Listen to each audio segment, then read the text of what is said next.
রক্ষকই যখন ভক্ষক, বাংলা এই প্রচলিত প্রবাদটি যেন সত্যে পরিণত হল। আমেরিকাকে নিজেদের রক্ষার জন্য ঠাঁই দিয়েছিল বাহরাইন, আজ তারাই কাল হল দেশটির। সুযোগ পেয়ে মিত্র দেশটির পিঠেই ছুরি চালালেন মার্কিন প্রেসিডেন্ট ডোনাল্ড ট্রাম্প।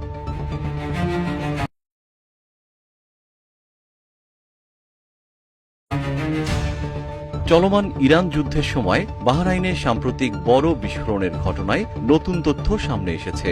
বিশ্লেষকরা বলছেন, বিস্ফোরণে আমেরিকার ব্যবহৃত মিসাইল জড়িত থাকার কথা, যদিও এই হামলার জন্য শুরুতে ইরানকে দায়ী করা হয়।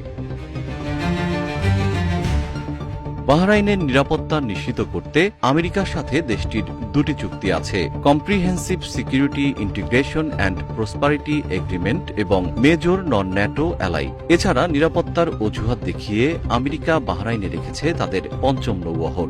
অথচ মিসাইল হামলার অভিযোগের তীর এখন খোদ আমেরিকার বিরুদ্ধে।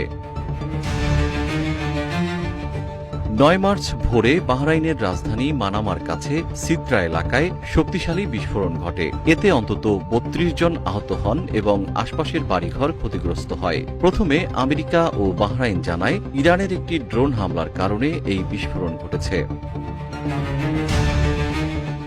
পরে জানা যায়, ওই রাতে আকাশ প্রতিরক্ষায় প্যাট্রিয়ট মিসাইল ব্যবহার করা হয়েছিল।